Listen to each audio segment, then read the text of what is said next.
Bienvenue à vous dans cette nouvelle vidéo. Aujourd'hui on va parler d'ancrage et même si ce n'est pas la première fois que j'aborde le sujet sur ma chaîne puisque vous retrouverez une méditation sur l'ancrage et une vidéo pour savoir si vous êtes bien ancré, aujourd'hui j'avais envie de partager avec vous 5 pratiques pour vous aider à être plus ancré au quotidien.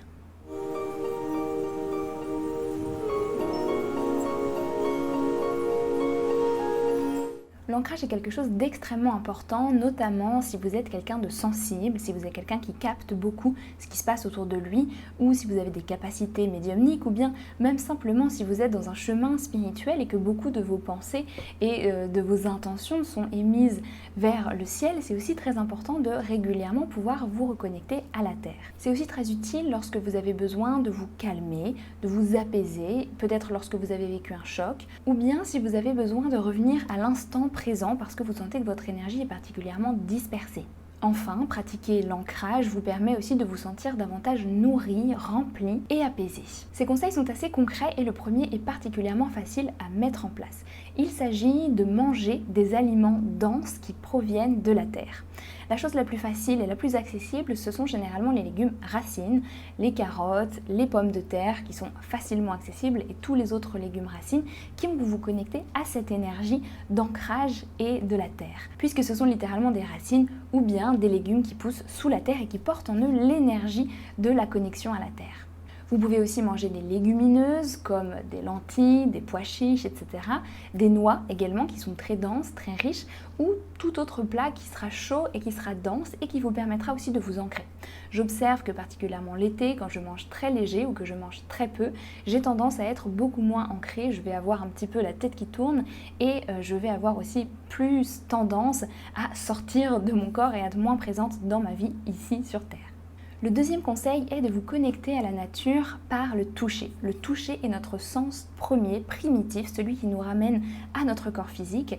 Et nous connecter à la nature par le toucher nous permet instantanément de bénéficier d'une énergie tellurique, d'une énergie d'ancrage. Donc ça peut être le fait d'aller jardiner, le fait d'aller marcher pieds nus, le fait de toucher par exemple des roches ou même de toucher le sol littéralement. Par les pieds, c'est encore mieux. Si vous avez la chance d'avoir un petit espace de nature près de chez vous, vous pouvez vous mettre pieds nus. Il y a beaucoup d'énergie qui passe par les pieds puisque les pieds sont aussi nos racines sur Terre, nous connectent à la Terre au quotidien et nous permettent de recevoir beaucoup d'énergie tellurique. Mais vous pouvez le faire aussi avec vos mains en allant par exemple toucher un arbre ou en allant vous allonger ou vous asseoir par terre et en vous connectant à cette énergie, en la ressentant avec votre corps physique. En troisième point, vous pouvez vous tourner vers des pierres de lithothérapie qui peuvent vous aider dans le processus d'ancrage. Quelques exemples seraient la tourmaline, la cornaline, l'agate ou le jaspe rouge qui peuvent vous aider à ressentir cette énergie tellurique qui vous permet d'être bien présent dans l'instant. Vous pouvez les porter de différentes manières, soit en ayant une petite pierre à côté de vous, sur votre bureau, soit en ayant par exemple un petit bracelet ou un petit pendentif qui vous permettra de rester connecté avec cette pierre. L'idéal serait de charger énergétiquement cette pierre avec l'intention qu'elle vous maintienne ancré et connecté à la terre. Le quatrième conseil, et celui qui est généralement le plus partagé lorsqu'il s'agit d'ancrage, est la visualisation de racines qui partent de vos pieds et qui descendent profond dans la terre.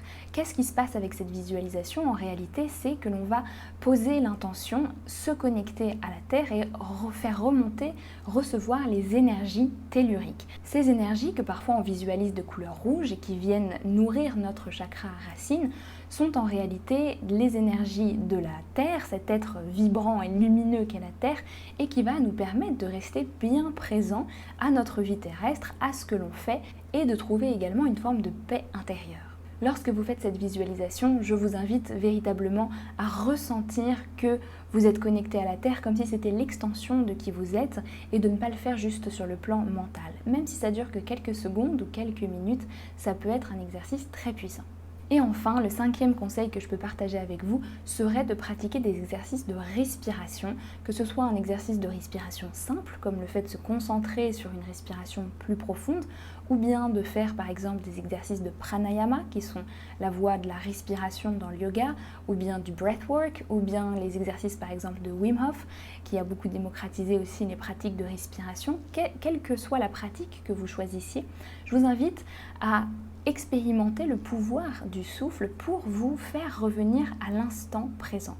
Le souffle permet d'évacuer, de libérer notre mental de toute la charge qu'il porte et de nous permettre de nous reconnecter à notre corps, à l'instant présent et à notre vie terrestre tout simplement. Car rappelez-vous que l'ancrage, c'est aussi accepter et vivre le moment présent. C'est se réjouir de la vie que l'on a ici sur Terre, de cette expérience matérielle qui nous est offerte et qui nous permet de grandir et d'expérimenter avec nos 5 sens. Voilà donc pour ces 5 conseils pour votre ancrage. Je rajouterai peut-être en bonus le fait de pratiquer une méditation, comme celle qui est disponible gratuitement sur ma chaîne YouTube pour pouvoir s'ancrer, ou alors celle qui est disponible dans le programme Voyage au cœur de vos 7 chakras, dans laquelle on va explorer le chakra racine, qui est le chakra de la connexion à la Terre. Mais ça, c'est un petit conseil bonus et vous pouvez pratiquer déjà les 5 premiers et ressentir une véritable différence.